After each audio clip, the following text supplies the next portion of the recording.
Mamma mia, welcome to Predator versus Movies. I'm Alex. I am Peter. And I'm Aidan, yeah, I'm Italian. Yeah, let's go.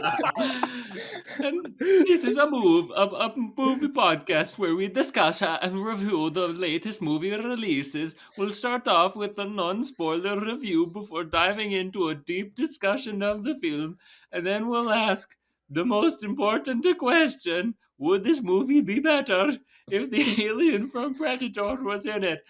This week we're going to be reviewing Pinocchio, and I hate accents. This is terrible. That was No, great. no. With no special guest. Pinocchio. Yeah. But first, we're going to get into some news. So, Avatar had its first screening for the press this weekend in London, I think I heard. Yeah. And it's gotten some pretty positive reactions. I've seen it's allegedly life-changing, which I think I can't bold. imagine that. But hey. I've definitely heard that, like, I think a lot of people say, like, the visuals are stunning, and they're like, the visuals are so stunning that I was looking at a fish and then I got distracted looking at the fish, right?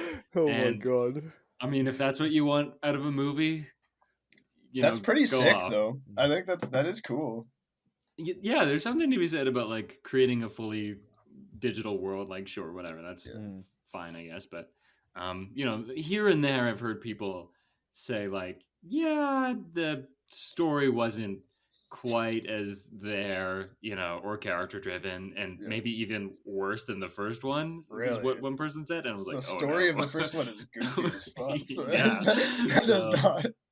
I get the sense, like, we just rewatched the original not too long ago. Like, I watching that, I was like, this is very goofy and, like, cartoony and caricature characters. I feel like that's not going to be the case on this one, so I think there's some improvement there just from what I've seen in the trailers. It is a very different era of filmmaking. Like, if you think about what a blockbuster was in the 2000s, like, it was peak, so much more caricature and, like, campy. Yeah, it was peak Transformers era, right? And it felt like that. And Avengers, like, all those movies felt very similar in teal. Yeah. Right? Like that color correction. The orange and teal, Yeah. The sky that, like, looks sickening. Yeah. Yeah. So I'm skeptical still. I have the sense that, do you remember the reactions for Black Panther and how for weeks on end we were like getting, oh, it's so great, like, oh, I cried, and, like, it's so good, and we were like, is it though? And then, we see it and we're like, yeah, the first reactions are always a little overhyped. So I feel like that could be the case here. I think this is going to be a case of me liking this about as much as I like the first one. That's fair. Yeah. We are going to find out next week, though. Anyways, we're going to move over to the Marvel Corner. The Marvel Corner. Thanks. So Multiverse of Madness, the Doctor Strange sequel, won Best Movie of 2022 at the People's Choice Awards. Somehow. Who puts on the People's Choice Awards? Who are the facilitators? Oh, it's for the people, by the people. It's I don't know. Movement, yeah. I wonder what movies are nominated for that in the first place. I think it won over Top Gun Maverick and The Batman. That's it's vastly superior movie. That's crazy. Crazy. It's heavily capped. It's like, dude, even the people. Dude, hear me out. Kevin Feige, all he did was just like, hey, here's some cash. Hey, look at this. Slides. $20 bill. Yeah. And I say this as someone who liked that movie. I legitimately liked it. That is the fucking greatest. Insane. Yeah. For people who like comic book movies, like, even them, I would not imagine them voting for this movie. Yeah. Of all the things that came out this year. Like the Batman, no. Yeah. Your favorite Black Adam, no. Dude, what's funny though? Like, I feel like it's even surprising to the filmmakers themselves, Like, for people actually involved in the movie, I don't think they think it's that great. Sam Raimi's just like, oh, okay, yeah, I would take it. Actually, that's a good point. Like, other than the Batman, which obviously is much better than that, like, it's the best directed blockbuster superhero movie. I mean, not a lot came out this year. I think Black Panther is... Oh, right. Yeah, no, I forgot about Black Panther. Yeah, I agree that I actually quite like the directing in Doctor Strange too, but it's also, I think you would say I think Black Panther's better. Black Panther might be better actually. As a whole package. I did forget. Sure. Yeah. There's so many superhero movies this year. Like even ones I saw weeks ago are gone out of my mind. Morbius came out this year, right? Morbius, that's true. That should have won. Apparently, according to insiders, this is also in the Marvel corner. Kevin Feige and like the creative whatever are reevaluating phases 5 and 6, the slates of those phases to focus on quality over quantity. I'm glad they were about able to come time. to that Yeah. Yeah. Yeah. Just basically after all the negative feedback from that was past. they really had to do some science to get to that conclusion there. That was a hard one. Yeah. Quality might be better than quantity. Yeah. Maybe. Well, I mean, I think it might be tough for them because like they have like a movie pipeline set up. So like if you move one project, that impacts everything down the line. Yeah. So changes obviously would take time to reflect. So I'm just glad they're having conversation now. I don't know how soon, like, would this impact Ant-Man? Probably not, but like, for movies down the line. That's definitely still gonna. This will be for things in development. Yeah. So like that's filmed and in distribution now. Like and there's something else coming out. Oh, is it Guardians 3 that's coming out next year? Right away. It's actually really close to each other, Guardians and Ant-Man. It's like all in the first like February and May. Yeah, they're in separate quarters, but yeah. Yeah. So like, obviously it's a great move.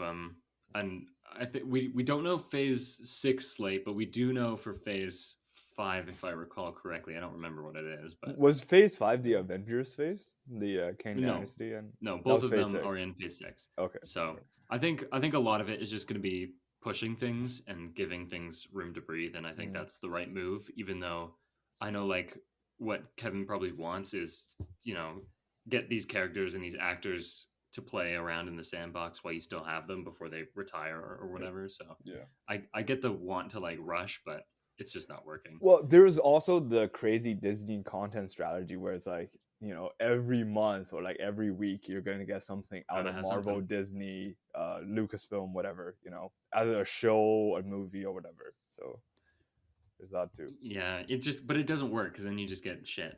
Like if you treat it like a pipeline. Yeah, it's not like you can't set like a deadline, for these things. Absolutely. Anyways, well, Marvel is kind of like figuring out their thing. DC is also similarly figuring out what's going on over there. So wild.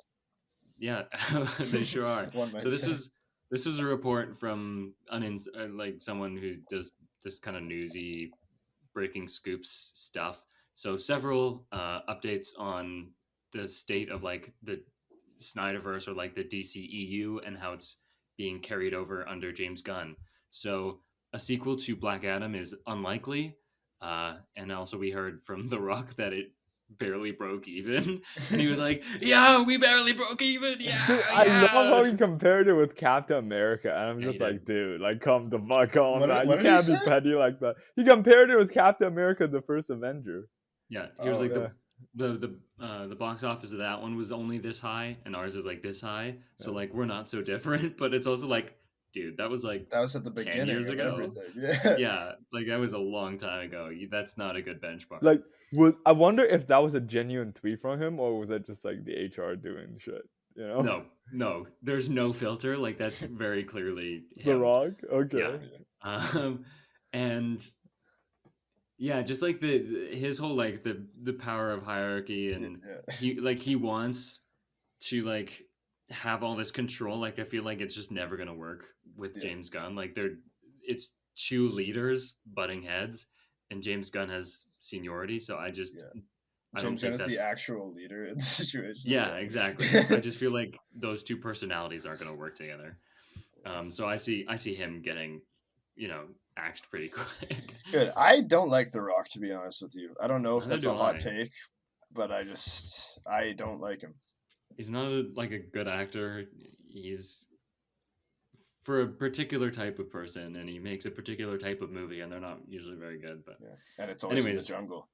It's frequently in the jungle. Yeah. Actually, it's weird that Black Adam wasn't. More news. The Wonder Woman 3 script was scrapped by, I think, the people before James Gunn, actually. So Patty Jenkins had been working on a script, and she showed it to them. and they were confused by the direction. And apparently, she sent back an email with a link to a Wikipedia article for the definition of character arc, Yeah, which that's I think fire. is fucking hilarious. Yeah. Like, regardless of my thoughts on the script itself, like that's so funny and so baller. You gotta respect that. Yeah, that's sick. Anyways, someone did leak what may or may not have been what it was about, and apparently Diana was going. So first of all, I think it was supposed to be set in the modern day, and Diana was going to put Steve Trevor, Chris Pine, in the Lazarus Pit, which some people may be familiar with. He's coming back again. Yeah. Come on, man. That's the joke. It's like 100 years ago. Yeah, it would be literally 100 years. Yeah.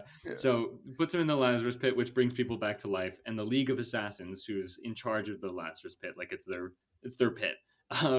They use him against Themyscira, and they launch a war on Themyscira. And then apparently, like in a post-credit tease or whatever, she was gonna drop off Steve Trevor with the Suicide Squad. What? Absurd. So like, I have a lot of questions. She probably just likes Chris Pine, and like I agree, I like Chris Pine too, to be honest with you. But why, like, dude, let the man go, man. Let him make his Star Trek movie. Come on. Even in the second Wonder Woman, the way he is implemented in that movie is fucking insane. Like, I don't know if you've seen that. Yeah, it's I literally manifested him, bro. It was a dream or like a wish. No, what it is like she wishes him back, and instead of him just like appearing, he possesses another man's body. Like, and then they have sex while they're in the other guy's body, and it's like it's so weird, man. Like, and it's like, why not just make him? Like, why did you do that? Like, just make him appear. It was like a magic rock. Like, why? It could have been anything. Yeah, I don't understand. Like, if the sequel was about letting go of Steve Trevor, why are you still not letting go of Steve Trevor by the third one? Like, I thought we did this already, you know? Dude, we did this in the first movie. And, like, was Chris Pine like that good? Like, why is she still so? Yeah, she knew this guy for like a week. Like, dude, Patty Jenkins is so stunned by his performance in "Don't Worry, Darling," and she's like, he has to come back. He is legitimately very good in that movie. So yeah. But can you imagine zombie Chris Pine in the Suicide Squad? Stop. Like, what would that even? That's not even a character. What would James Gunn do with that? He's gonna fly a plane. And he would. Well, I guess, but he would.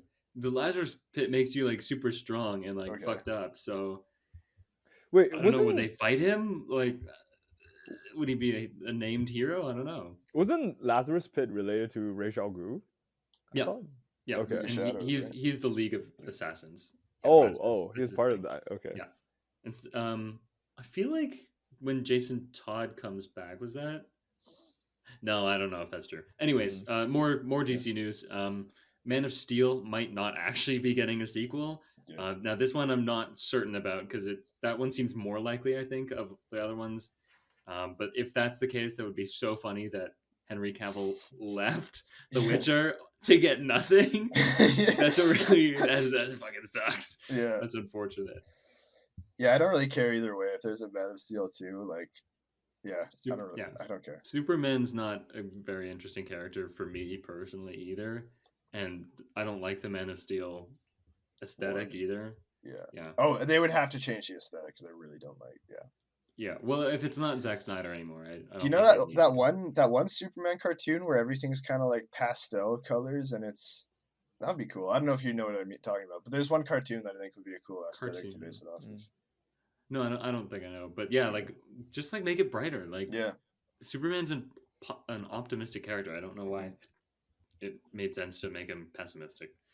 Dude, like I think it's just they literally picked Zack Snyder for the wrong movies. If he did like an Injustice movie series, that would be cool. You know, like actually super like, you know, people going berserk. I'm not a huge fan of Zack Snyder in general, so like put him in a corner, give him whatever money he wants, and he can make what he wants. But I wouldn't want him near my IP. No, I think he has interesting takes on characters. It's just they don't align with like the public, you know, the public opinion on some of the characters. People don't like it when their characters kill innocent people all the time. That is a bad thing. Yeah. Speaking of sequels, Aquaman 2 might be the end of what's his name? Tim Curry's reign? No, not Tim Curry. What's it? Arthur Curry? Jason Momoa. Yeah. Whatever. No, the name of Aquaman. I think it is Arthur Curry. Tim Curry. That's actor. It. That's Pennywise. Yeah. Anyways, that's interesting. But people have been saying he might be Lobo, and I think that's just better casting, anyways. So. Sure. There was supposed to be a Michael Keaton Batman movie, and it was supposed to be Batman Beyond with Michelle Pfeiffer returning. That's a shame that that's not going to happen. I think that's cool. Like the most interesting thing that's getting cut. And then, the last bit of news is that James Gunn spoke out on Twitter and just said, like, some of this is true. Some of this is like not true. Some of this is like maybe true. We'll find out. Yeah. So it's hard to say like which of those things, but I think it's pretty obvious which of those things will and will not happen just based on what we do know. Yeah. Specifically Black Adam. There's no way. Like it's just, like the movie didn't even make money. It's not a narrative or financial good decision. You know what I mean? Last bit of news: HBO Max and Discovery Plus are merging. Those streaming services are getting merged, and it's going to be called Max. Oh, I got a buddy with that name. It's I know a guy named Max. Just sounds like a porn website. Bro, stop it. And like also, how do you look that up? Because that's like 3 different things already before that. Yeah. Like minimum, maximum, the name Max. Yeah, the definition of the word maximum. Something else. Like it's not like a good name. Yeah. It's just stupid. And also it's like it's the part of the title that has nothing to do with the brand. With either company. Yeah. Like it's not the HBO and it's not the Discovery. It's the Plus part. Like imagine making a streaming service called Plus. Yeah. That'd be so dumb. And it's Max. What if it was Max Plus? Like Max Plus. Easier to look up at least. It's so dumb. Anyways, we watched a movie. Sure did. It's the third Pinocchio this year. It's directed by Guillermo del Toro and Mark Gustafsson. Screenplay is by del Toro and Patrick McHale. Stories by del Toro and Matthew Robbins. It stars Ewan McGregor, David Bradley, Gregory Mann, Ron Perlman, Finn Wolfhard, Christoph Waltz, Tilda Swinton, and Bern Gorman. The DP was Frank Passingham. The runtime was a nice hour and 55 minutes. Budget is $35 million. One kind of fun tidbit is that it was announced in 2008. Really? And it has been in development hell and only just got released. Well, I'm glad he did. Well, good for GDT then. You got it out there. Yeah. Who did Christoph Waltz play? I did not recognize his voice. The Fox guy. The Fox guy. He was the Count, right? Oh, sorry. Yeah, he's not a fox in this one. The Carnival Carney. Yeah. No way, that was him. Yeah. I didn't know either. I had to look that up. Yeah. Anyways, we have a segment, and it has a name that I regret. It's called Predacritic. Oh my god! How many votes were on it? How many votes were on the poll? 2 out of 3 votes were for Predacritic. One of those was me. Very good. Let's go. I was a big fan of what is Meditor versus Critic. I thought that was funny. That's great. To keep the process of democracy safe, I did not vote as the creator of the poll. Anyways, so it's called Predacritic, and this is so there's a website on the internet called Metacritic, and they have a score that's like an average of critics' reviews of a movie, and it's averaged out of 100. If it's 60 or above, it's green. If it's 80 or above, it's labeled must see. If it's in the 50s, it gets yellow. And if it's in the 40s or below, it's red. So we are going to guess where Pinocchio lands in that ranking system. So I have to admit something really quick. I was looking up this movie for general information yesterday. No, cheater! And I saw this. I'm not cheating. I saw the score. I know what the score is, so I cannot compete. Okay. So wait, so are you automatically doing the summary then? No, that's a good question, actually. Hard to say. So you can judge then, and Peter and I will figure it out. So I'll let Peter go first because I feel like I have a good idea. Then shouldn't you go first? No, if I have a good idea, I want to give you a chance. All right. 80. I'm gonna go with 81. Alex is our winner. It is 82. It was very easy. I was like, at first I was gonna pick something higher, but I was like, I'll play the game. I'll do this. I think that's accurate. Yeah. I think that's fair. I think that's a good score. It is like very well done. Oh yeah. But also like I think it's a low 80s movie for Metacritic. I wouldn't put it any higher than that, really. Sure. Anyway, so we're gonna get into our non-spoiler reaction. So as the winner, I get to decide who goes first, and I would like to hear from. Let's hear from Peter. Cool. Okay. I watched this movie very recently. I watched this movie literally minutes before the podcast started. So okay, big disclaimer. I did read the original book, but I did read it when I was very little. So I don't remember like all the plots. So this is not like a review based on how authentic this is to the original tale, or like what are the elements that did change, etc. This is just purely review on the movie itself. Just I don't think anyone was expecting you to have read the book. Is that a faithful adaptation of the original Pinocchio? Yeah. So I've always been a fan of this sort of like this stop motion type of like animation type of thing. When Wes Anderson did his fantastic Mr. Fox, I really loved it.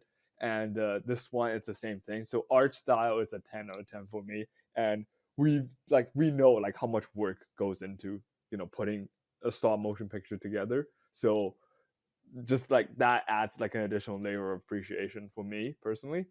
And then I think the story could use a little more time. Like the runtime is fairly short, like just cutting right under 2 hours. I think it can use a little more time, but like the story itself is very, very well done. And Ewan McGregor, like literally, I left a review on Letterboxd after I watched it, and like my review was literally, "Ewan, you're beautiful son of a bitch." He was so good in this movie. Holy shit! Like he just like did everything. He can do funny. He can sing. He can like, you know, do like these gut wrenching, like, you know, emotional moments. He did it all this movie, and he was fantastic. Loved him.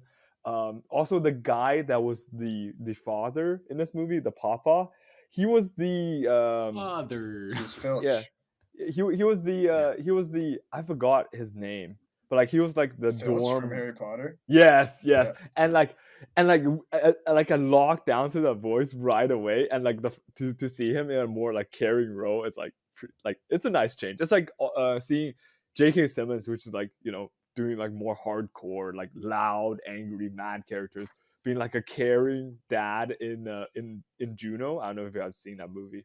Actually haven't yet. Yeah. So it's like a nice change of pace, and also like he was very good as well.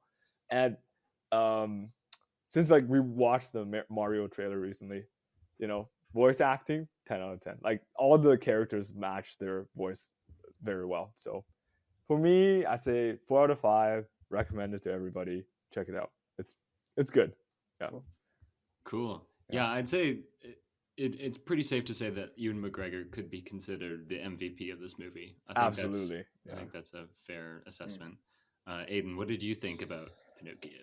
Yeah, I have a pretty similar reaction. So I loved the art style. I loved the animation. There were so many times where when I was writing notes for this movie, I just wrote like, "Whoa, that's pretty," or just like, or I just noticed like a thing in the character design, and I was like, "Oh, that's such a nice little detail." I too liked the voice acting a lot. I thought it was across the board very solid. I actually found that I thought the Geppetto voice actor, David Bradley is his name, right? I think so. I thought he was great. I thought he did a really, really good job. I thought I think it was like dealing with quite a few different themes that I think it, despite being a children's story, and I do see this as a movie for kids. I think like in a lot of ways it's trying to be that. Not that subtracts from it. I think it actually tackles a lot and does it in a way that's like fairly subtle while still giving you like a grasp of it. And I think it actually it makes everything kind of come together under like a single theme at the end, and I really like that. There are some story beats that I was like, I don't know, I just wasn't sold on, but altogether, I really really liked this movie. There's just something that's like preventing me from liking it like too much. I'm gonna give it 4 stars as well, and I would also recommend this to just about anyone. I think that this is a fun movie, and I think that I think most people like this. Cool, yeah. Alex, if I can just add like one little thing, I don't think like even though like Pinocchio is considered like a children's fairy tale, this is not just aimed for kids. I feel like this is across the board. I think this is I think this is catering for kids sometimes. I think there are clear moments in the script. Oh yeah, absolutely. Where it's like you wouldn't write it that way if you weren't trying to at least catch kids within the net, and you weren't specifically trying to do that. I think this is I think this is a kids movie that doesn't like talk down to kids. Like I think it respects them as intelligent and kind of like is not afraid to address adult themes in a kids movie. Absolutely, yes, that's what I'm referring to. I agree 100%. But like for sure, it's for kids. It's designed for kids. So yeah, like me watching it, I was like, yeah, this is a kids movie, and I'm only gonna get so much enjoyment out of that. Sure. You know, it's funny because like even though this movie is fairly different from the Disney original from 1940, which for the record I barely remember, but I'm sure I've seen before. Like that one is also like surprisingly dark at times, like the Donkey Island that doesn't appear in this one. I haven't seen it. No, okay. I haven't seen it. Fair enough. Okay. But yeah, so for the rest of my thoughts, I think the production design and like just the look of the stop motion animation is fantastic. It looks great. I think the direction is very strong. I mean, it's Guillermo del Toro, who's very prolific at this point, and like I don't know, the voice acting was very good. I wasn't a huge fan of the songs, if I'm being honest. I was gonna say that actually. And I think story wise, like okay, here's my problem with Pinocchio. It's just I get it. Like I get Pinocchio, and I don't know that I needed this movie to exist. Which is like, it's not the some people take offense to that and like they don't like it when people say that, but like it's as many creative liberties as it does take, it's not quite enough for me to be like, I'm still watching it thinking like, okay, yeah, but it's Pinocchio. Like I get it. I've seen Pinocchio before. I know Pinocchio. This doesn't reinvent the wheel or anything. It's still just Pinocchio. And Pinocchio is like a moralistic fable, and it's just not that interesting to me. So I think this movie could only go so far in my esteem, just because it's a story that I don't find particularly interesting. And like it's a thing I've seen before, and it's not that different, even though it does find ways to be different. I guess my view as well, I haven't seen anything Pinocchio related. I obviously am familiar with the story a little bit, but I think like beyond he lies and gets big nose and by the end he becomes a real boy, I think that's like all I knew about Pinocchio going into this. So we've got Pinocchio noob and Pinocchio master with Peter, who's read the book. And then somewhere in the middle is me, who remember, like I remember Monstro, the whale from the original, and the donkeys and the island, and there's like the fox who's an actual fox, and his sidekick who is a cat in the Disney one and in the book instead of a monkey. And then so like I'm like familiar enough, so I'm somewhere in the middle ground.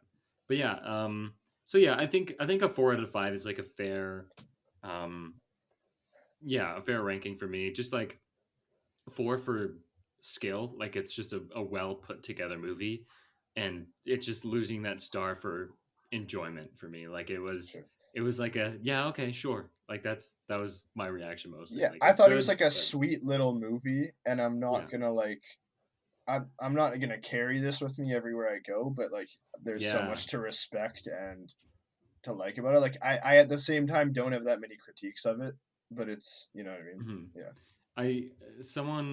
I don't know where I heard this, but someone evaluates movies based on like, and you know, not every movie is ever going to do this, but like the best movies are movies where when you leave the theater or when you finish watching it, like, are you a different person?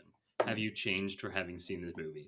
And for this, that's what I'm saying about Pinocchio. It's like, no, I've seen Pinocchio before, and I don't think even the original would have changed my outlook on life, right? Sure. Like, yeah, I'm gonna forget about this movie very quickly. But you know, if people want to check this out, I'd say, you know, go for it. I don't know if I would be like, you have to go see this, because like I said, like I did not find it that interesting. If you have kids, like, yeah, go show your kids. I think that's great for them. But anyways, we have to do a little synopsis. Sure. I'm actually gonna let Peter take this one as the technical loser, Redemption. only because Aidan and I are always doing it. So let's get a little differentiation. Yeah, and Peter can also, this could be your redemption. Dude, the 2 minutes. Oh no. People never heard Peter's original attempt at summarizing Black Panther, did they? Well, 10 minutes. It's in the bonus content. Okay, yeah. Was it 10 minutes or 5 minutes? Yeah. It was like 10. It was 10. Oh my god. Okay, yeah, so you don't need to go over every specific. It's a short movie. We just need, but a lot of things happen, and we don't need to know all of them. So I'll try to get it under 1 minute. Ooh. Go for it. Don't. Do you have a timer? You can time me. Just let me know when. Okay. Yeah. So it's a 2 minute synopsis for those who have not seen the film. This is your official spoiler warning. Thank you. Peter, what happens in this movie? 3, 2, 1, go. So we meet the father and the son, and then the father is like a toy maker, sculptor type of thing. The son's lovely little kid. So one day they went to the church where he's like building like a Jesus sculpture for them, and then the kid sort of like lost his pine cone that he treasures. So he went back into the church, but somehow, you know, planes went by, they were dropping bombs. The kid got killed. Father was very. When are we? This is before. Like, this is like a flashback, basically. When in history, though? Yeah. It's World War One. It's World War One? Okay, yeah. Initially, it is. Yeah. Okay, it's World War One. And then the father went back very sad, drunk, you know, like keeps drinking. And then one night, basically, Forest Spirit came to him. He made like this little sculpture of the boy. Forest Spirit came to him. It's like, okay, bless this sculpture. And then this little puppet came to life. And then so eventually they're sort of like, the boy loves him, but he is like in shock. He doesn't really love him back. So then the boy sort of like, oh, like he doesn't love me. So he goes off with the circus. And then turns out the circuit master is like, you know, like sort of cheating him out of money, you know, being abusive. So he ruined his big show to this like Nazi party, like Mussolini. Right? Yeah, he has a name. Sorry. So he got fired. He started chasing him across the continent. He eventually got he died and got captured by like this fascist general type of figure. So he sent him to a training camp because he can't die, to train with a bunch of guys. And then he got kicked out of the training camp because, you know, there were bombing runs. And then he eventually ended up in the stomach of a monster, not a whale this time. But like his dad is also there, so they reunite, and then they figure out a way to escape. He died in the process. Pinocchio died in the process, saving his father. But he came back to life to save him again, and then he became a boy because, you know, he's not immortal anymore. That's 2 minutes. That was tough, man. That was tougher than I thought. Yeah, because the movie's short, and also. Yeah, I don't think you missed anything of great importance. Yeah. There's like a bunch of like side shit that I cut. Yeah, I guess at the very end, it is like we see that like they all go back to live in the house. Right, yeah, and then also we in this one he doesn't become like a boy; he remains like a wooden thing. Yeah, and then we also see that like everyone slowly dies over time, even though Pinocchio lives on. Yeah. And then Pinocchio like it ends on Pinocchio like going out to see the world and take the world on. Yeah. And there's a monkey, and there's a monkey. The carnival man is By made the of a way, monkey, and there's a Pinocchio little likes the cricket. monkey. That's Ewan McGregor. I the thought cricket. for the longest time Kate Blanchett is voicing like the spirit and the death spirit thing, No, it's but still turns out she's She's the monkey. monkey. Yeah, And I'm that's just so like, funny. what the fuck? Like, you casted this famous actress, and you have her do the monkey? Come on. I had no idea, and I looked it up after, and I was like, Yeah. wait, what? Has she been in Guillermo del Toro movies before? Because that might explain For it. Like if they're sure, I friends and think. like, and he was just like, "Come on, be my monkey." Guillermo. Oh no. QDT. Like, she has to. Oh, Nightmare Alley. Okay. Right. Like literally the last yes. one, yeah. Okay, so now we're going to get into our full discussion of the movie. So first off, let's talk about the direction and cinematography. Good stuff. It is Excellent. good stuff. Yes. Yeah. I very quickly I noticed like all the camera movements, and there's so much, and it's used like well, I think, and purposefully.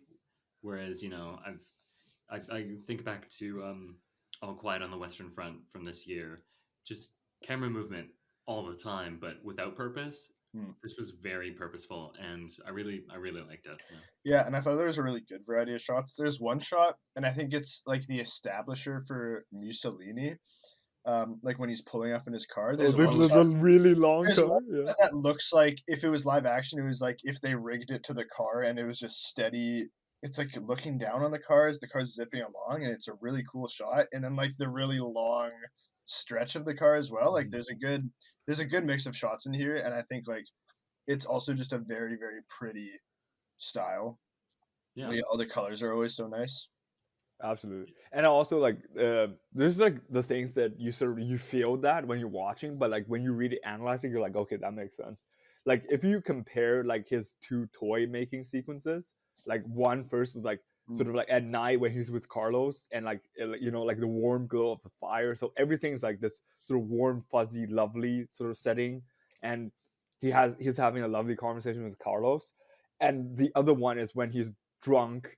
There's wind, thunder, lightning on the outside, and sort of like he's carving Pinocchio, and there's this sort of real eerie, like almost like a horror movie, like scary sort of feeling into it. Yeah, and, I like these two contrasts is just very powerful. I really loved how they like. You mean bring up that scene? Like it was great how they played like creation as like this kind of potentially horrific thing. Right? Absolutely. I thought that was like that was one of the themes that I felt throughout was like the idea of creation, and I thought like I thought it was really interesting.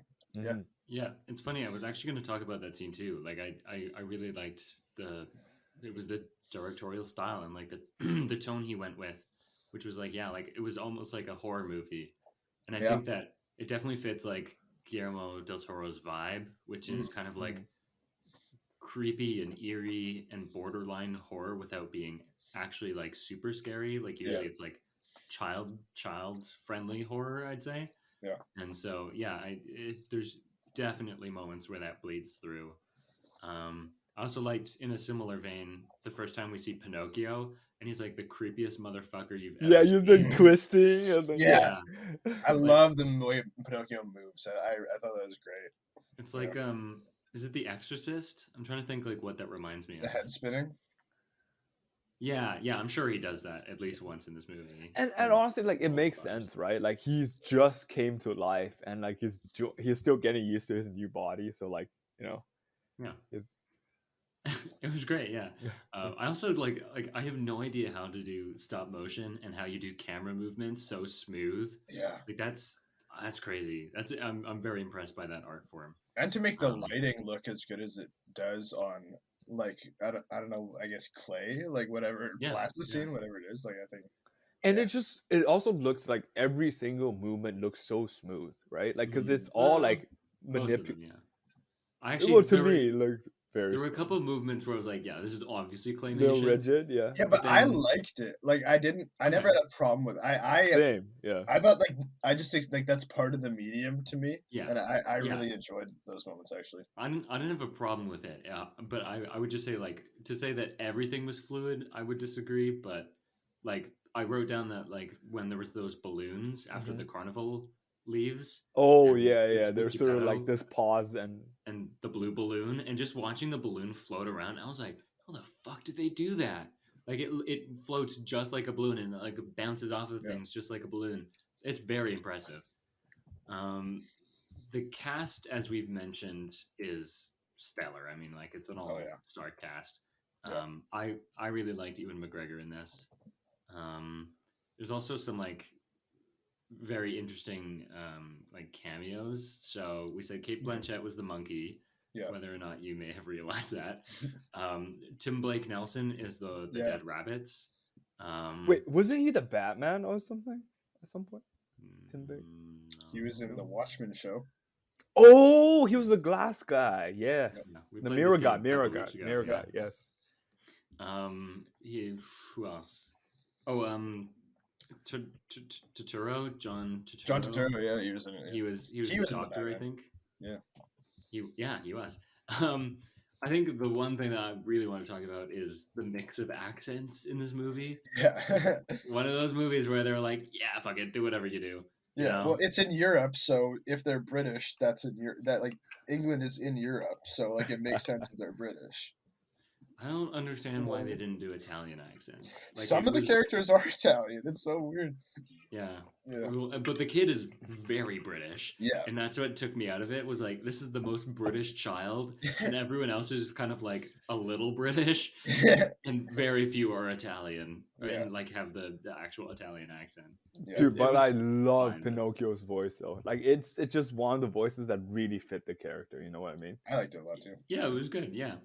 And just before I don't know if we've completely moved on from stop motion / design. There's one other thing that I just wanted to bring up within that. Sure.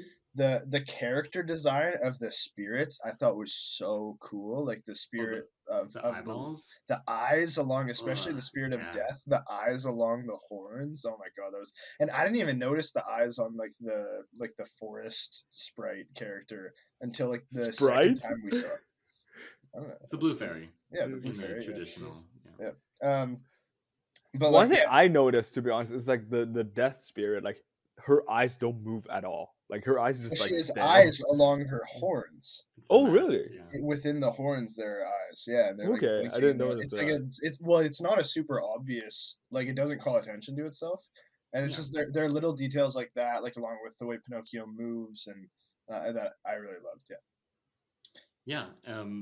I think it was interesting that they really do go for like that biblically accurate angel look for Blue Fairy, and then kind of like I was thinking like it's a chimera from Greek mythology, but like a little different to me, with the snake tails and like almost like Sphinx like with the lion front half. It was very interesting.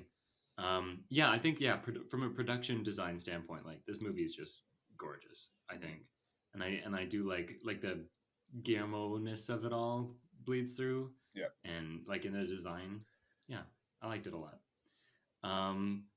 What did you guys think about the dialogue and like how characters spoke? So this is what I mean when I say like one of the things that I was thinking, okay, this is a kid's movie, so I'll give it a pass for it, is like some of the moments of dialogue, I'm like, okay, that's so either on the nose or it's like a character has to say this so that we know, so that we can just have the story beat done and it's clear what this story beat is. Yeah. But I did excuse it because I was like, again, I think this movie generally isn't talking down to its kid audience. But like I give a little bit of leeway for a movie that is like generally marketed for children when it has stuff like that in it. Yeah. Well, I just think that like some dialogue, it's just like, as you said, it's sort of targeted towards kids, but like it's just loud, you know what I mean? Like so like some things are exaggerated or like pointed out explicitly when like in a more like say like movies that are not oriented towards kids, they would just be sort of not as pronounced in the dialogues. Yeah, I think like very quickly I wrote down that it was very like theatrical and kind of like obvious. Because it feels like a stage play where people are they have to act for the back row, and so it also factors into how the playwright writes dialogue. Yeah, because things that would be a small emotion that you can show on screen in film has to be verbalized because it would be so subtle for people in the back to get it. So like when Geppetto is like sad about his dead son, and he's like, if only I could have you back, and like everything he's saying is so obvious, and I was like, okay, couldn't have just like shown it. But I think what Aidan you said about it being like a kids movie, I think that's absolutely true. I also really like the point where Geppetto and the kid are walking into town and people are making comments like, "Oh, that was the yeah, that was the biggest one. It was like a model Italian citizen." Yeah. Like, yep, people definitely talk like that. It was very Beauty and the Beast, like the original, but that one does it so much better. And I love that song from Beauty and the. Now I want to watch Beauty and the Beast, the original. Speaking of songs, this movie is a musical, as it turns out. Now, as someone who is like well versed in musicals, I have a lot of thoughts. I did not care for the music, just in general. Nor did Peter, I. don't touch your mic. It was very like that kind of recent trend to have like auto-tuned voices, and I felt that throughout. Really? Yeah, the one that the movie I reference is, funny enough, Beauty and the Beast 2017, because that's like the most noticeable auto-tune I've ever heard in a movie musical, and it just all sounds like a little too perfect. Is like that's what I get from it. And then also just like the songs are pretty like forgettable and very similar. That was my problem too. Like I couldn't sing a single like melody for you, and I couldn't remember. Like there's the line where it's like, "My son, I love my son is like the sun," or like whatever. And there was one moment related to the songs that I thought was funny, where you think the cricket is gonna jump out in the song, and then he gets slapped in the face by the door, and Pinocchio yeah, my dear father. No, I laughed out loud. That was very funny. But yeah, like I personally don't mind it. Like I thought it was I wouldn't really consider this a musical. Just like it's a musical. It's a musical. It is. It's a musical. You can like whatever you want. Like I think the ratio between like dialogue to like music is. To be fair, there aren't that many songs, so I understand where you're coming from. There's enough. There's plenty. Like I felt like the singing immersed me a little more into their world, because I felt like a lot of the sort of the fairy tale movies, they have a lot of singing in them, and that just sort of like it's just in line with what this movie is doing as well. So it's like it sort of helps you to immerse yourself with this fantastical world, which I was fine with. Sure, yeah. I don't know. What I would have wanted is just a little bit of differentiation between the songs, because, like I said, they all just kind of blend together in my mind. Like I'm trying to think of like other movie musicals, and just like especially like older Disney cartoon ones, and all the time like every single song is very different from each other, and they have different vibes. Where this movie, a lot of them are just Pinocchio sings a song and Pinocchio sounds the same every time. I don't. I just didn't care for it. Hey, dude! Just you wait. Joker 2, also a musical. Well, I hope it's not auto tuned and all that sort of jazz. But Aidan covered or kind of jumped ahead to a point that I want to talk about. Is this movie was pretty funny? Like, I love the humor. Yes. Yeah. So I think you mentioned one of my favorites already. Do you guys have any other moments that you liked that you can remember? Well, I mean, just the cricket has a lot of great moments. The crickets were great. It was great. Other than that, I love the rabbits. Like the rabbits were like the look and like how they interact was just it's just naturally funny for some reason. But I think I like the bit when Pinocchio is singing his first song about, I like all these weird words I'm learning, and he's I like this one, and then he tries it out. Let me do it, and he's like, I love this thing. What's this? And Geppetto's like, oh God, that's a chamber pot, buddy. And like, if you know what that is, it's super funny, but it's one of those adult jokes in a kids movie. So he's like, oh, it's a chamber pot. And Pinocchio's like, what's that for? As he puts it on his head. He's like, you don't want to know, which is so great. Like, don't overdo it, you know. What else? I like yeah, some of the Cricket's lines. So like when he's like about to write his memoirs and he goes, "Ah yes, Peru," and then the tree starts getting chopped down. So random, but or when he's talking to the Blue Fairy, he's like, "I'm a homeowner," and I don't remember the context, but I thought that was funny when that happened. Yeah, I also liked the line of like when he's like, "You do the best you can. That's the best you can do," and like it's like he's kind of like saying it as if it's a quote to be remembered. Like he's constantly trying to say things that he can put in his memoir. Yeah. I like how he brings it up at the end, and then and it feels like he's actually he means it this time when he says no. But what I mean is after that he says, "I taught that to Pinocchio, and then he taught it back to me." Yeah. And the only other one I've written down is when the seagull lands on the mine. Yeah.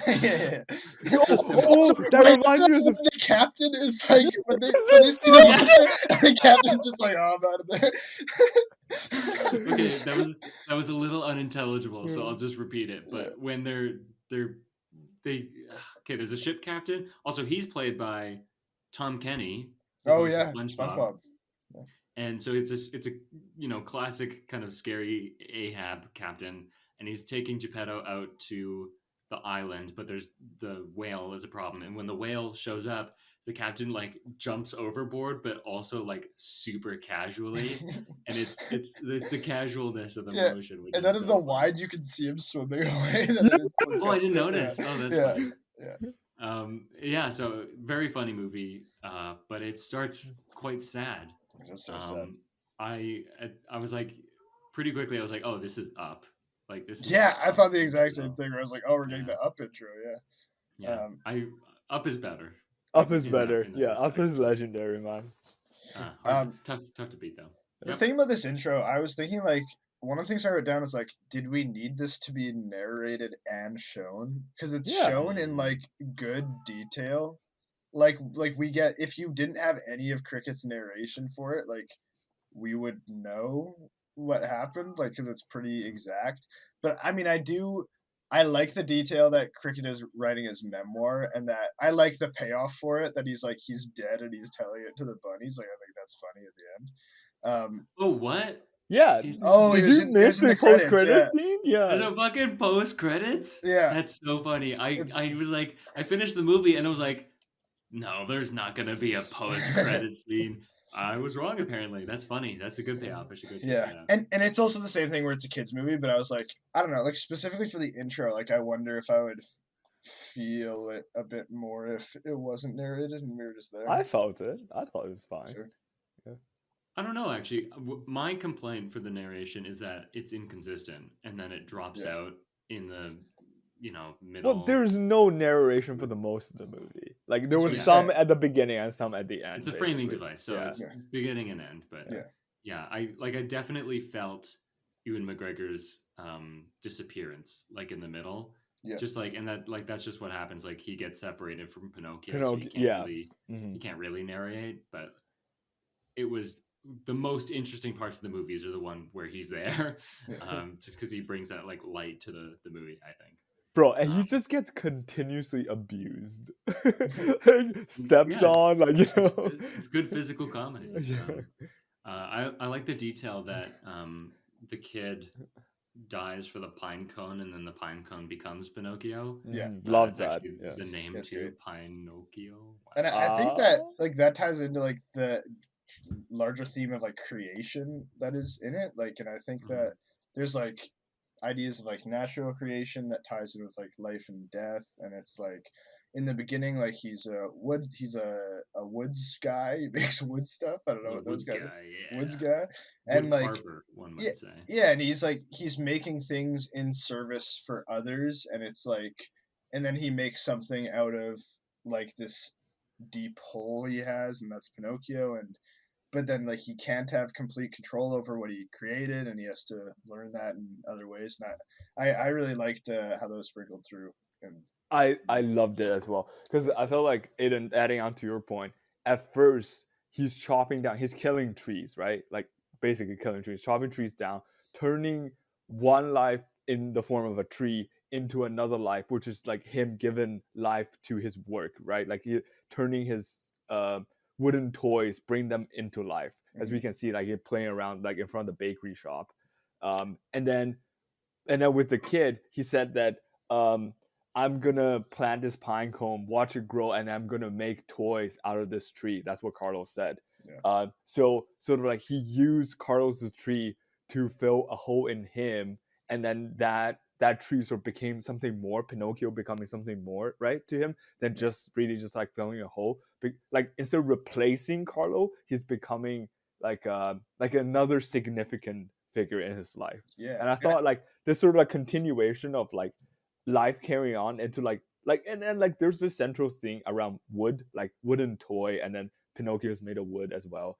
It's like really lovely to me, you know. And I really liked also the idea that like it's a little detail, yeah, that they don't draw too much attention to, but that when Pinocchio lies and his nose grows a lot, like he grows pine cones on his nose, and it's like this symbol of like rebirth within the movie. Oh, that's cool. It's like this idea that like things go on and life progresses and changes regardless of like your influence on it, and regardless of like that's true for anyone, and it's just a fact of life.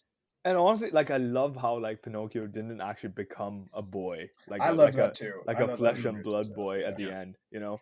And like I always found that moment, that beat in like the original, pretty cheap and like obvious. And so I completely agree. And I feel like it will defeat the movie's purpose, because the movie is all about how like you can't just have something, you know, something new like Pinocchio replace like become the new Carlos, you know. It's all about Pinocchio it's its own person, and he's not meant to fill and become the new Carlos. He's meant to be something new to you instead of what Carlos was to you, you know. He's also such a cute little guy. That's a word for. Yes. And I don't know if you guys noticed, one more note on Pinocchio, like his has a hole on the left chest, which is his heart. Yep, I did notice that. I actually did notice, and that's where his heart was. And that's where he put the matchbox with the cricket that contained the cricket. So well, actually, technically, isn't your heart on like the other side?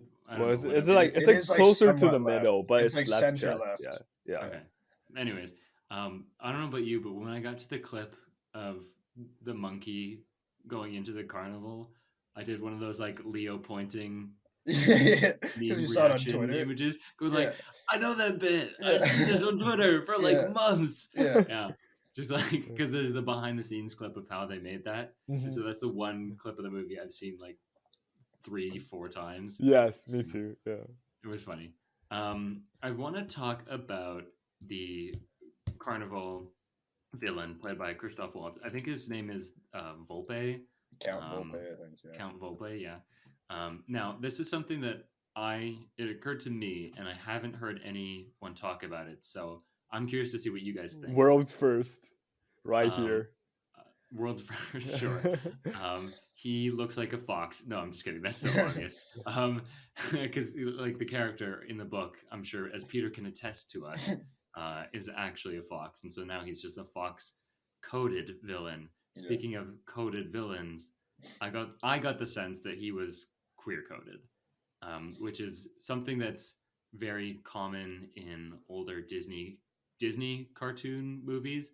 I can't say for certain about Pinocchio. That might have been too old for them doing that, but like, I don't know, 90s, 80s Disney movies, like so many of the villains are these queer-coded characters. So like Jafar, Ursula, Scar, to name a few. Isn't Gaston also like is he gay? I don't think so. That's a very like heterosexual character. Never mind. What I can think of.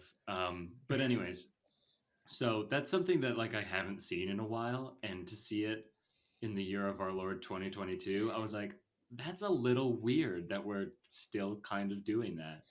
So did that occur to you? Did you how did you pick up on that? I'm curious, like, what do you, because I didn't pick up on that at all. I wasn't thinking about that. Same, whatsoever. yeah. For me, it has to do with like the way it's a lot of it is like just the way the characters talk and like affectations. So, like, because Christoph Waltz doesn't talk like that, you know, Right. and it's very like flamboyant with like the cane and stuff like that. Yeah, but I saw that as like he's a showman. And he's like, oh, It's like fair. he's like presenting all the time, and like he's always putting on the character of I run this magnificent carnival and whatever. Okay, I mean, yeah, maybe it was just me, but like I felt I picked up on that, and so I don't know. It's interesting for sure, but it seems like maybe it's debatable whether or not that's there. Anyways, something else that I noticed that's kind of weird is that there's not a lot of women characters in this. That's true. One might say there are none because the only ones played by women are entities or monkeys or dudes. Apparently, like literally in the Wikipedia, it says the monkey's a guy, even though it's played by Tilda. There's also those Italian twins that have like one line as well. Yeah, great, perfect. Or who's Carlos's mom? Non-existent. We never see. Oh, we do see the Nazi boy's mom briefly. Yeah, I don't know. Yes, we did. Great. Yeah, okay, two women, or this three with the twins. Yeah, that was something that I was like, it was when like a lot of the characters were in the same room or like all talking to each other, and I was like, wait a minute, that's a lot of dudes. Like that's a dude, that's a dude, that's a dude. And I think it has a lot to do with just the theme being like fatherhood. So you need some other examples of fatherhood specifically. But I don't know. I still found it a little weird that it's like there's literally no women in the main cast, like at all. I don't know. Do you guys have any similar thoughts? Yeah, I wasn't really thinking about it while watching the movie. But yeah, that is once I saw the talking point, I was like, yeah, that is a little strange, especially for a movie like that is marketed towards kids. Family, yeah. Not, for like a family film, like not that the movie's for adults, so that means it's all dudes. But that's not what I'm saying. But I just mean like you'd think for a movie that is supposed to be more of a family film, there'd be a bit like wider range of character. But yeah. Oh well. What I did find interesting in this adaptation is the use of death, because I've never seen that in Pinocchio before. So that was one of the few things that was like fully original for this, and that was really interesting. I really liked it. Yeah. And like it took something pretty drastic for me to be like, oh yeah, this is interesting, just because I know the story. So I'm glad that they incorporated that. What do you guys think? I thought it was, as soon as I like the scene, like when he's first in the afterlife, I was like, oh my god. And like it's like kind of jarring, like he's just you're just in it, and he's being carried in a coffin by 4 rabbit guys, and you're like, what the fuck? And also that special coffin with like the nose and everything. Yeah, that was cool. And then like leading up I love the moment as well, like when he first enters the room of like Death herself. That shot, that's such a good shot with like the door opening and everything. I thought it was really cool. I thought that was a really cool idea of like the fleeting nature of life and stuff. Like I think it ties into the theme really well as well. And I mean like it's like about having to deal with like loss and stuff and moving on with that. And so I agree. I thought it was a great. And I think that you can just see his character grow every time he enters that chamber. Yeah. And like the conversation, and I love how, like, I guess it's like a little bit of a gimmick. Like you have to stay there the more time you visit her. I thought that was great. Yeah, but also like the conversation sort of evolved from just like a simple question to like the perspective on life and death, which is fantastic. Yeah, the sand timers I really appreciated that, and I don't know if that has any basis from like some mythology or some other folklore, but it felt very like Greek.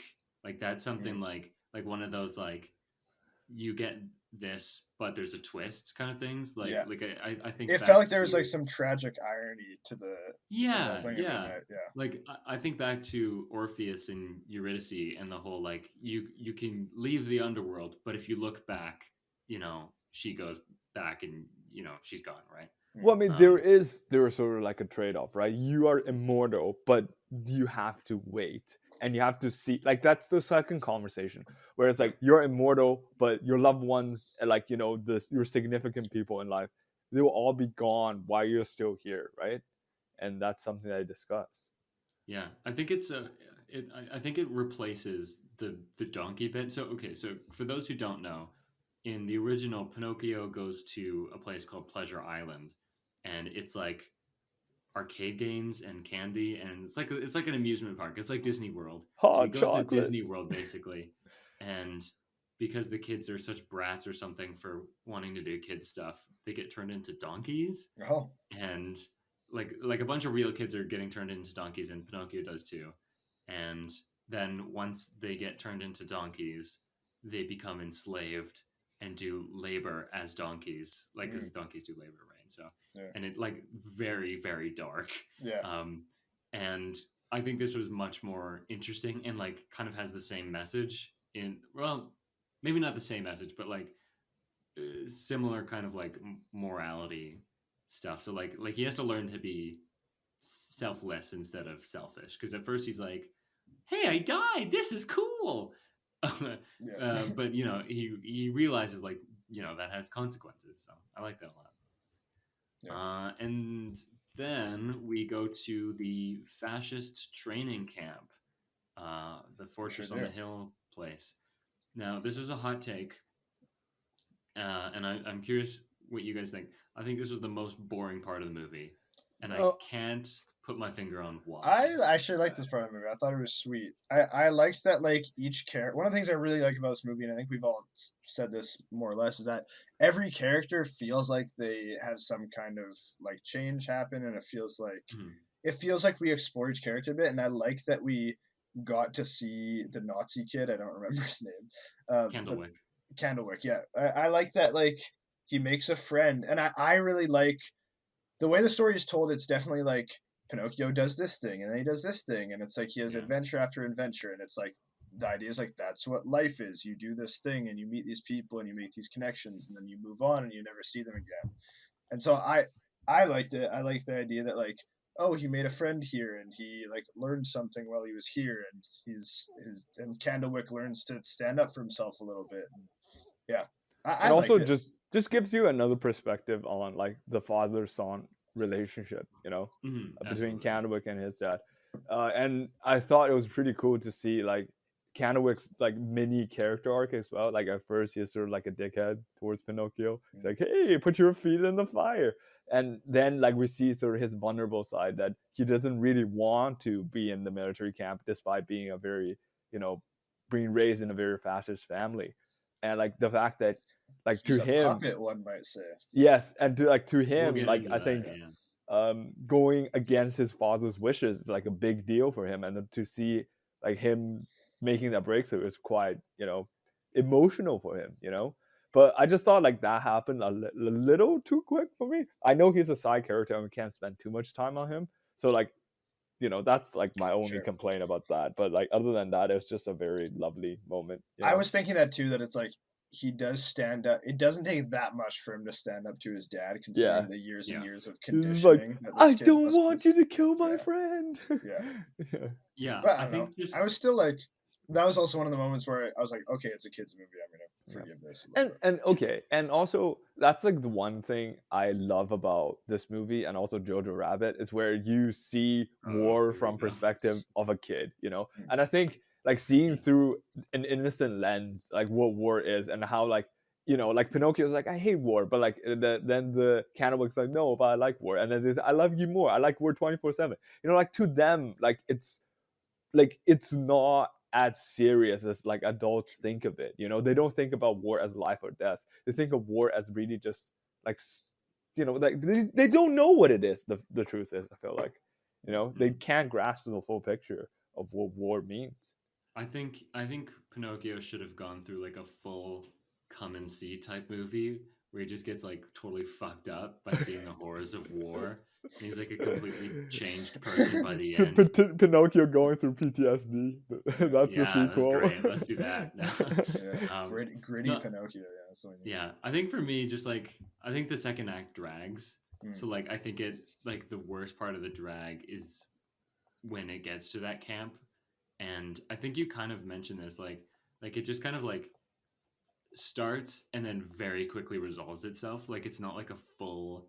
We're not at the camp for long enough for it to be like a whole thing. Like that's a 10-minute sequence maybe, and so much time is spent before at with the carnival guy. Like we're with the carnival guy for a long time, and then 10-15 minutes of Camp Mussolini, and then we gotta do the whale thing, gotta move on. So it felt quick to me as well, and I think that the problem is I think they needed to get there sooner. So I'm agree with you. Honestly, yeah. And I think if they had given it more time and more focus, and I wouldn't want to increase the runtime. I think keeping this under 2 hours is very important, because I was like, by the end I was like, yeah, okay, I know what Pinocchio is, so like I don't need. I thought it was very short. Yeah, I like it. It breezed by for me. Yes, but like I kind of feel that way, but like also, like I wouldn't want it any longer. It was right hitting my limit of how much Pinocchio I could handle personally. Okay. I don't think I'd want the runtime extended either, but I also didn't feel. It didn't feel like it was dragging too much for me at all, and I didn't feel like okay enough by the end of it. Not like Triangle Sadness. I just have to diss that movie every time. Yeah. Oh my god. So I want to talk about whale anatomy now. Oh no, now, that's not a whale, by the way. I feel like that's one of the changes he made. That's like a whale of a time. Monster than a there whale. Now I'm not. I will say, I'll preface, I'm not a whale expert, but I think that if you're in the stomach, you should not be able to see the blowhole. No, you can't. The blowhole should be connected to the whale's lungs. Yes. Which is not the same thing. That makes sense.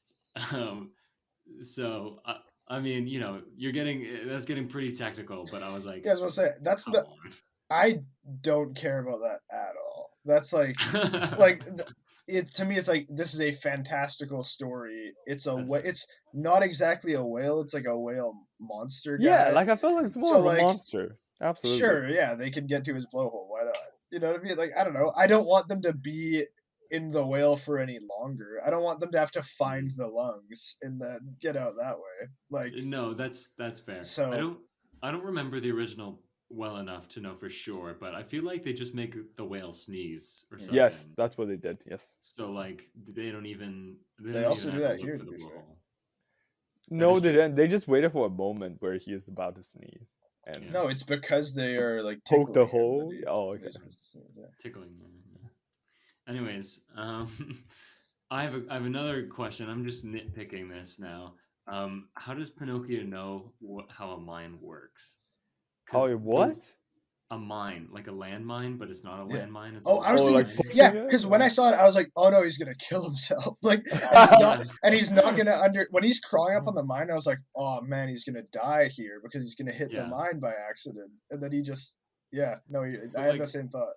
Like, because the audience sees the seagull land on the mine so that we know how a mine works. Yeah. But Pinocchio doesn't see that. That's like not something he's looking at. Mm-hmm. So, and for someone who's like very clearly established as a very naive character who does not know how anything works, like the idea that it feels like a character growth moment that wasn't earned. Like you set up that like he doesn't know anything and he's learning things. You need that moment where he learns how a mind works and then figures it out. Dude, there's a deleted scene where right before he went to the military academy, they tell him how a mind works. No, I think it should be more basic. No, I'm kidding. That's not true. It should be more basic than that. It should be like, this is how a button works.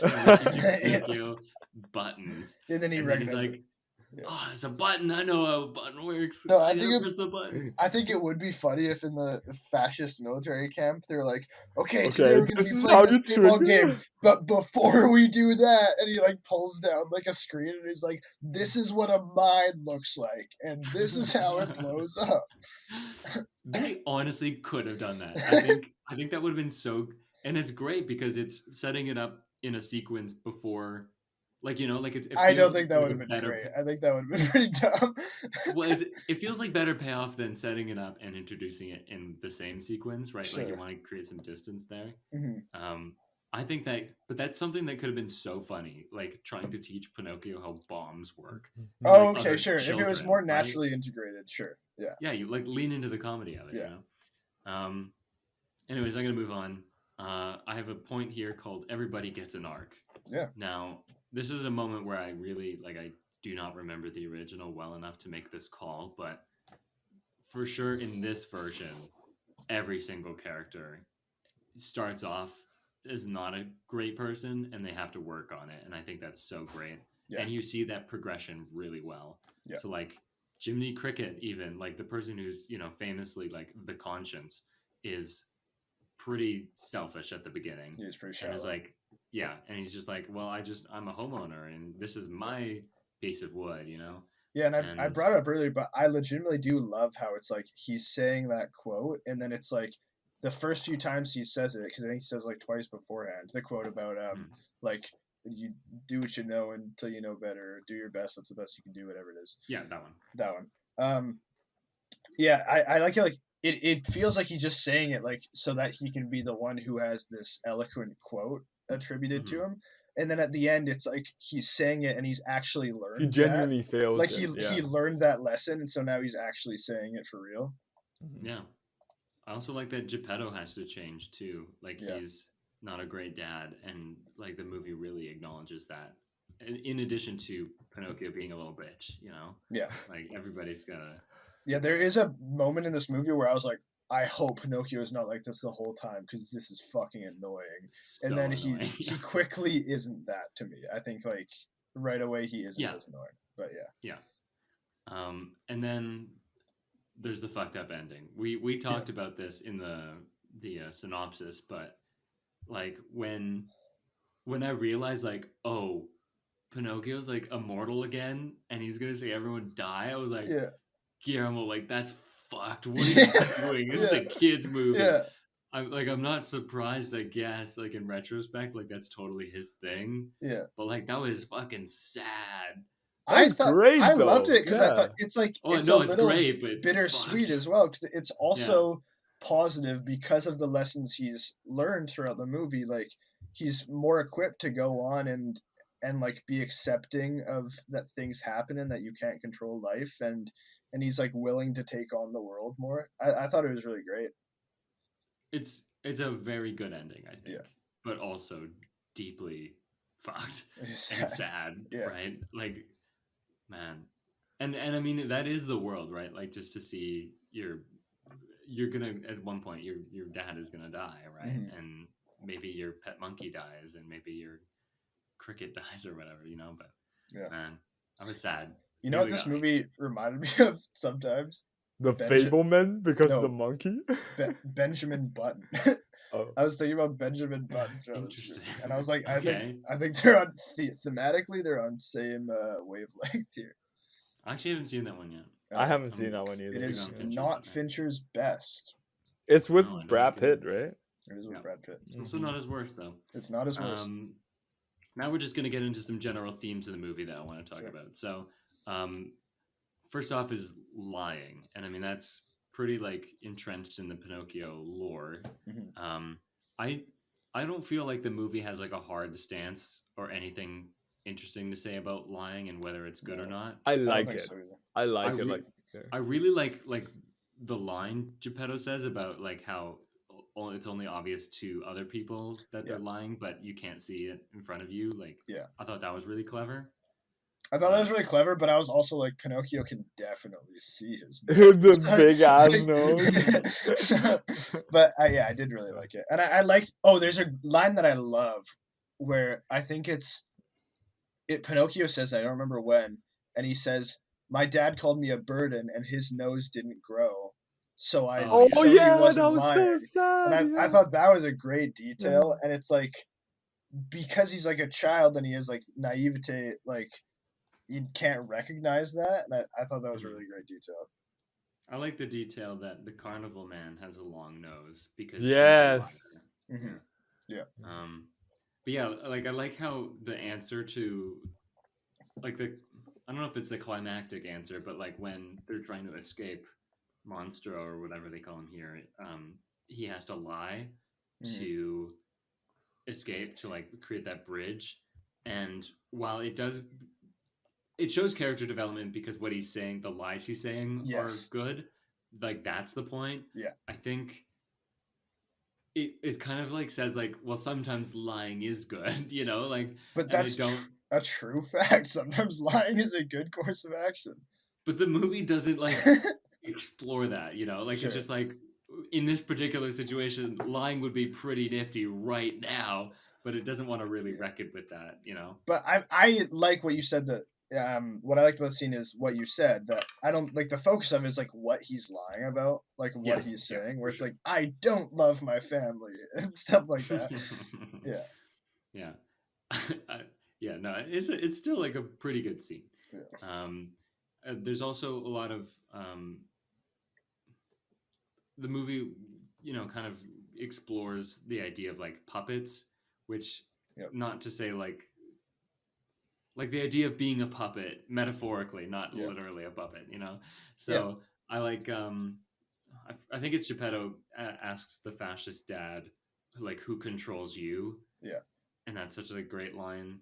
And I like that Mussolini says I like puppets, when famously like the Italian government during that time was basically a puppet government controlled by the Germans.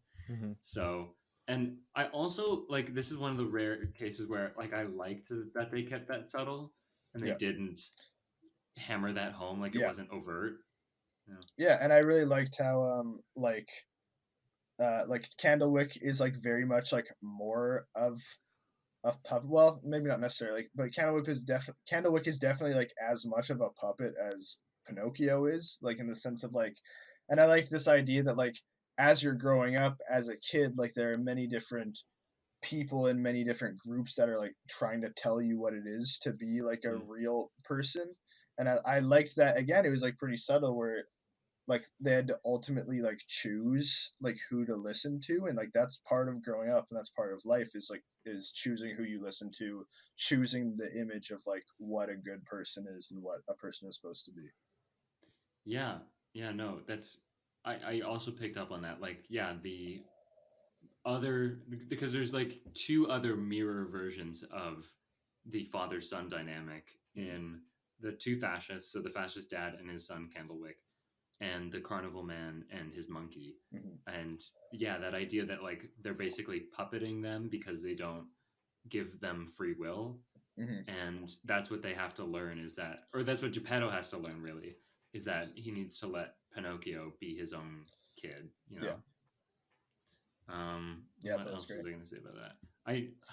I was kind of wondering, like, Pinocchio says sometimes fathers say things they don't mean, and I think that's a great line. But then also, like, the two bad dads are just like murdered, and like they don't get to redeem themselves. And I mean, I don't think I'd want either of those characters redeemed, but I think they're like tricky, a moment where there's just like a hesitation or a look or something might have been nice. You know what I mean? Where you're like, you see that there's more going on in these characters, or just like a line where they accidentally reveal something about themselves. You know what I mean? Like, I think I would want it on that level, but like they're just dead now. You know, who's the other bad dad? The carnival man, carnival guy, and he's considered a dad. Okay. Well, he's an analog for like a for dad. The story. Like, but he didn't actually give birth to the fucking monkey. Like, no, it's allegory. I also disagree with that point. I think that is more for the kid than for the dad. Like, I think it's more because like children oftentimes take whatever they've been told as like the truth. You know, it's just like him. This is sort of like his coming of age, almost like him realizing that sometimes adults say things that they don't mean, and you know, like if you take things at face value, it might hurt a lot. It may lead you to the wrong decision. But if you really think of it, like they're not really like 100% on that comment. But then like the two bad dads are just like straight bad. Like, they are. They don't have much nuance to their character, in that they're just kind of like pretty pure evil. But what I did like is that I think Candlewick's dad is not pure bad. Like you can tell, like he still likes Candlewick. Like there's this tender moment between him, his mom and his dad. Like before he got sent off to camp, right? Like she put the scarf on him. But that's not about the dad. That's her though. Yeah. Oh yeah, that's true. Yes. One of the things that I think I did is really cool. I got the impression that it's like the movie was trying to say like these are characters that like took the wrong advice to heart as to like what a person is supposed to be, and like they like very much allowed themselves to be puppeted. And I think that like that rings true is like when you're a kid and you don't know better, you like learn lessons that people weren't necessarily trying to teach you, and you internalize them. So that's good. Yes, you internalize them so much without realizing it that they wind up being like when you're an adult, they're a cemented part of your personality. I like it. Yes, that's a great way to put it. I also think it's interesting that the two bad dads, I like that this is which is what we're calling them now, they represent like two opposite ends of the spectrum. And I was trying to figure out what this is, and I think I've got it now. The carnival quote unquote dad for you, Peter. It's a quote unquote dad. His thing is neglect, right? So he doesn't give a shit about the monkey and is mean to the monkey, and would prefer that Pinocchio is his like surrogate son, right? Yeah. Whereas the Mussolini type dad is like very like attentive and controlling, yeah. And it's too much instead of like the other one being not enough. And so then there's that nice like here's the two extremes and we have to find the happy middle, which is always great. It's a good storytelling thing. Any other thoughts before we move on to the next one? Okay, so last thematic beat that I've got is this is very clear. Oh wait, sorry, no, I do have this is a random note that I wrote down where I was thinking like when they were making new parts for Pinocchio, I wrote Theseus's boy, and then just didn't expand on that at all, and didn't. We need to get Vision back. But I just like we need the Vision. And I was like, yep. I don't think that's something they want to explore. No, I know, but I just wrote that down. And then, that's a really cool observation, though. Yeah, it's a Pinocchio. I like it. Anyways, what I was going to say is, I think the movie explores fascism, and that's pretty obvious. I really liked how fascism and war like pervaded the environment of the story without being too much. Yeah, it's not aggressive in the sense. Yeah. So like the mines in the ocean was a great touch that wasn't in the original Disney movie. The posters. Usually, for the record, like Pinocchio is not traditionally set in the 1940s. It's or 30s. I'm not sure which one, but it's usually set in the 19th century. So like way before. Yeah. And like all the posters I really liked. So I thought that was neat. And I thought this is one of the things that made it like very relevant to current day, because I think fascism is a very legitimate threat in current day, maybe more so than ever or in a long time. And I think it is like kids growing up today like straight up have to grow up with the looming threat of fascism, like, and it's not that far away, even in like America and stuff. And I think that's very intentional from GDT, and I thought it was a way to make it like specifically targeted for kids like growing up right now. For sure, yeah, because you see how fascism like puts the kids in danger, and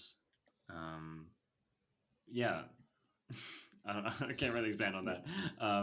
And fascism treats the kids like puppets.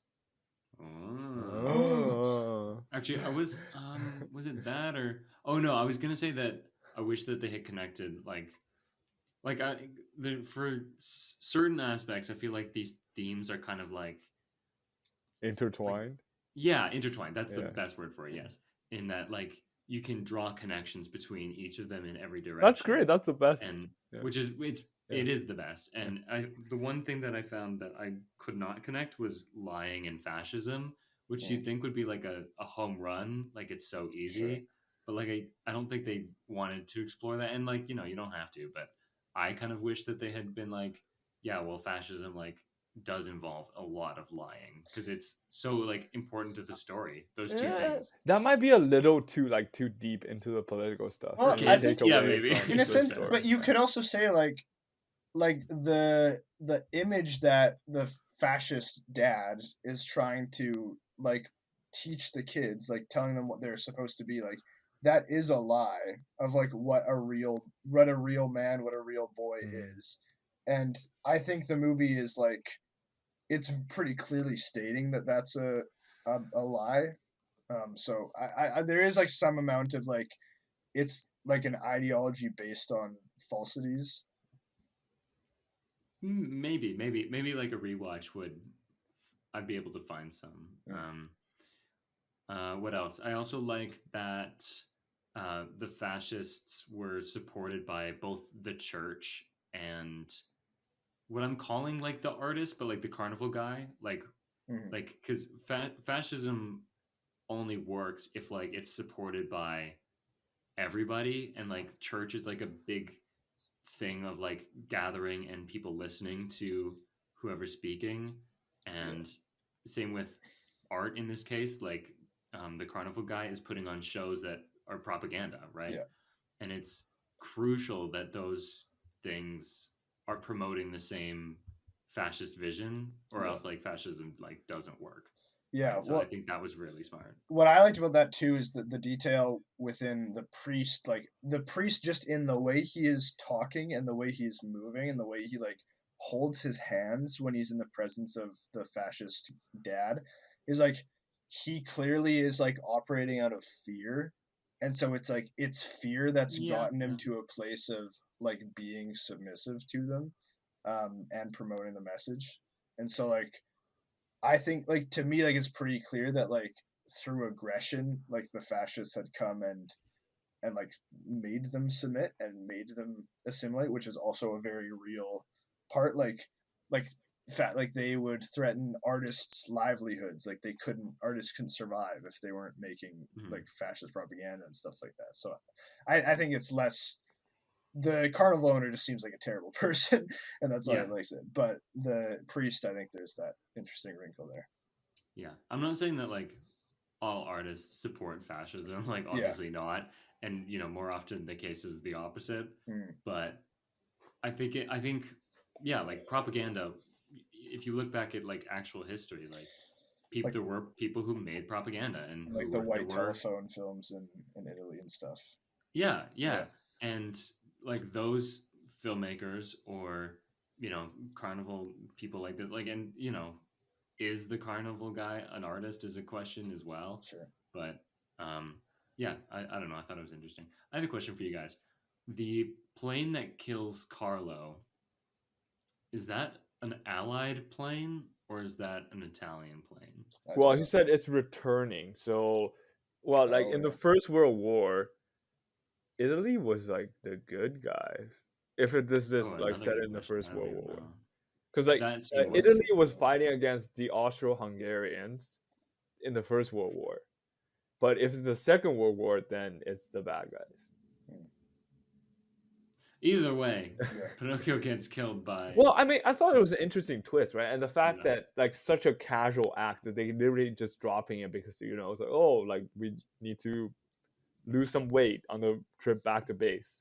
It's the callousness. Yeah, I love, and it's kind of like the one time that shows up. I think.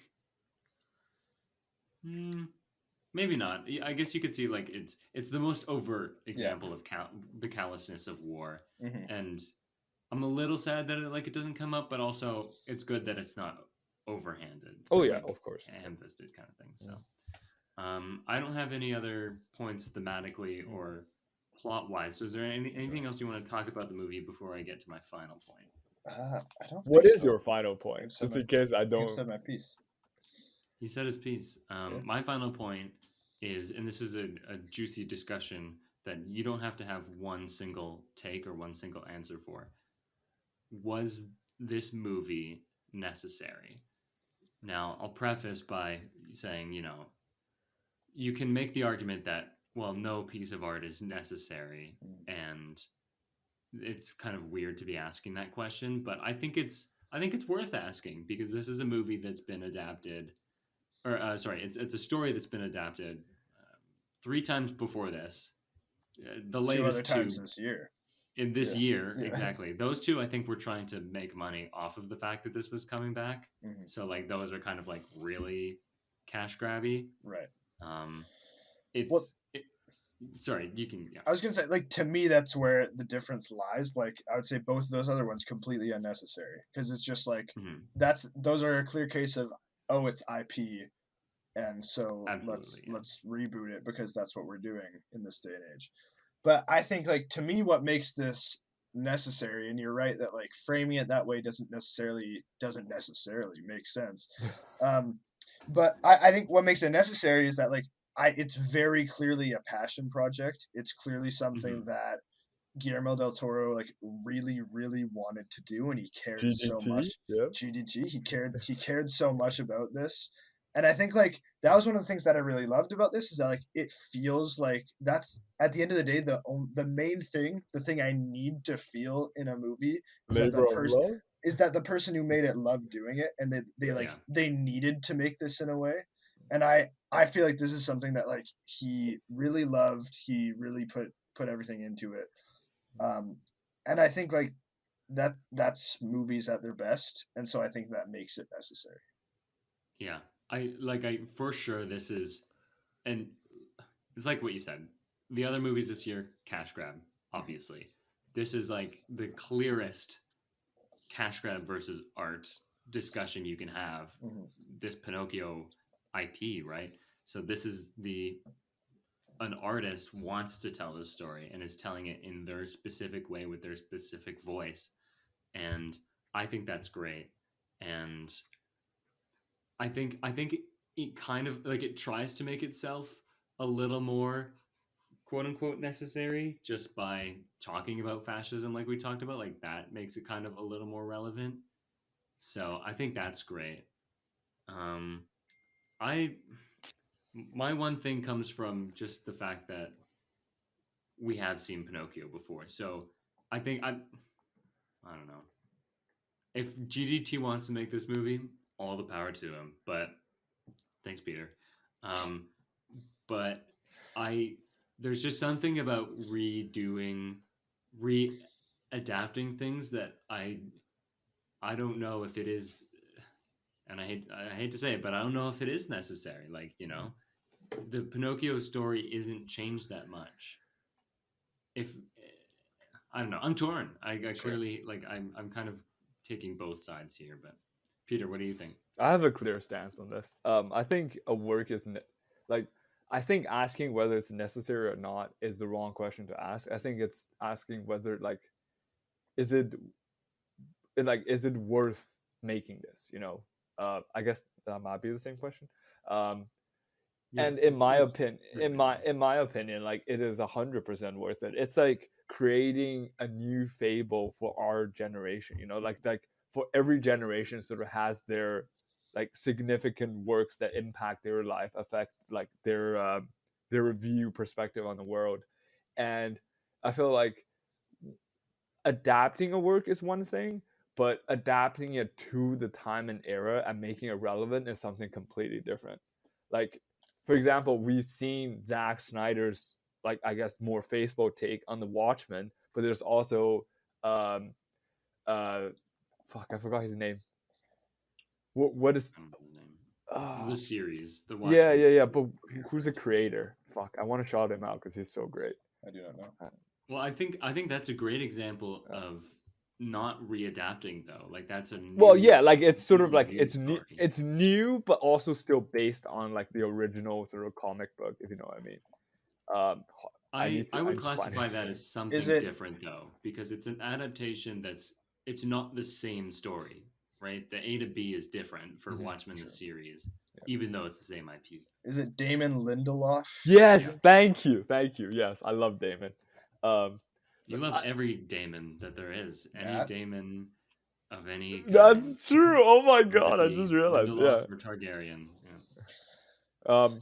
Well, I guess that brings up a good point too. Like how like it's not necessarily like a strict adaptation. It's more like an extension of the original work. Yeah, That's what I mean, right? And I think like as long as like you watch it and it makes you feel something or leaves an impact, it's worth it, you know, because like that's what art is for, you know. It's supposed to make you feel something, whether it's like enlightened emotionally or like you make a realization, because it's about living a different person's story through like a perspective that you perceive, right, and that affects you. So it's also like there's a case me like every story has been told, even when you write a quote unquote absolutely, yeah, even when you write a quote unquote original story, it is that exactly what you're trying to talk about has been talked about before. Like the story beats you're writing have been included. What makes like pieces of art unique is like how you draw from the available cultural fibers and weave a new tapestry out of it. that is beautiful. Yes, I read that somewhere. I didn't come up with that. I read that somewhere. Yeah. I would have mentioned that, but anyway, I think that this movie does a good enough job. I feel like it is, again, having not seen it, I think that there are details that are trying to contextualize this in the modern day, despite not being set in the modern day. Yeah. And so I really enjoyed it. And like Alex, even like some movies are like clearly more like, oh, I'm just rebooting this just for the money. Like if I don't know, that's not what this is for sure. I know. Like I think even if like these movies aren't like considered as worth it to be made, like there are movies that are more deserving of the money and the budget. Like if they make the audience feel something or the audience learn something from the movie, I still think it's worth it. You know, you keep saying that, and I'm interested for both of you. When you watch this movie, A, did you feel something? Yes. And B, did you learn something? I don't know if I learned a new lesson, but I was near tears at some point in this movie, to be frank. Yeah. Like it's like a catharsis, you know? Yeah. And it's like, it's not that other pieces of work haven't made me feel that before, but my point is that I don't think any piece of work could make me feel something I straight up have never felt before. That's an incredible Avatar 2. That's incredibly rare. Like that is to be like like a completely unique piece of work. I think of movies that I saw this year that I loved, like After Sun. I loved that and I felt that very deeply, but things have made me feel that way before. It's not like a new feeling. It's just it's a new way of feeling the same thing. And I did feel that within this. I wouldn't expect a movie to give you a new feeling. That would be, that's rare. Yeah, I think this was a good discussion. I don't think we need to keep that going. Aidan, I think we have a segment.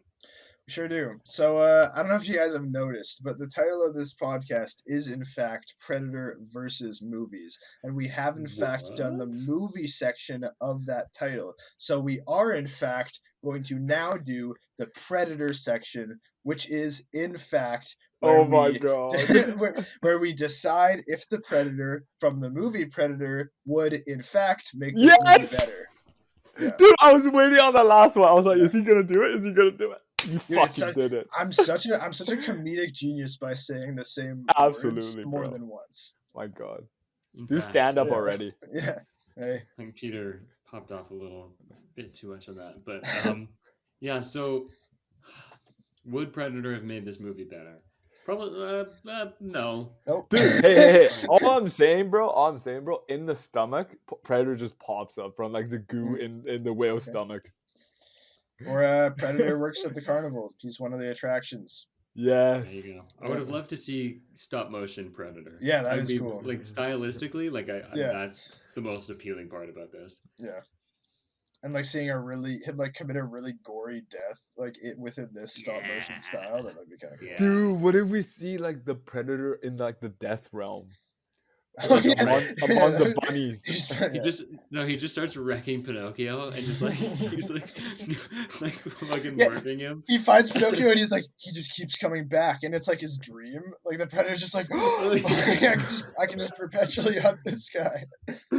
Yeah. Or like, there's a movie where somebody has it's Jumanji, where they have a set number of lives, and then they keep dying in stupid ways, which like, so the movie doesn't really do that, but like kind of with the sand dials. Yeah. So like, yeah, what if Predator just starts wasting the sand dials on like meaningless kills? Yeah. Anyways, that's good enough. Peter, we have another segment. We do. Yeah. So, what have you all seen this week? We are going to talk about our Predators picks. It's our recs of anything we've seen, listened to, played, or, stuff that we've consumed in the past week. That's facts. Yeah, that is facts. Who's going first? Hey. Aidan will go first for saying A. Aidan. Aidan, that's my name. A. Yeah, okay. So I actually did watch a couple of things this week. Comedic genius, am I right? I saw the movie Violent Night with David Harbour, and it was shot in Winnipeg, and there were two actors that both of us have probably seen, Alex and I. As without doxing ourselves, they work at our university, both of them. They're two local actors, and one of them was one of my profs. I can guess that one really easy. Yeah. He wasn't my prof, but he's also in it in the beginning. There's a different guy in it who was also one of my profs.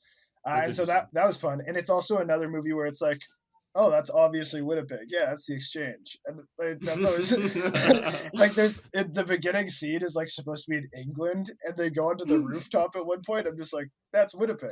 That's not what are you talking about? Was it any good though? That's what I'm wondering. It's okay. It's fun. Like, it's fun enough. I gave it 3 stars on Letterboxd, I think. It's like pretty funny in some parts. There's like some subpar like production design in it in some parts. My brother actually worked on this movie, and there's like you're just dissing him. no, he was great, dude. My brother, like, you can tell that my brother like shit the bed on this one.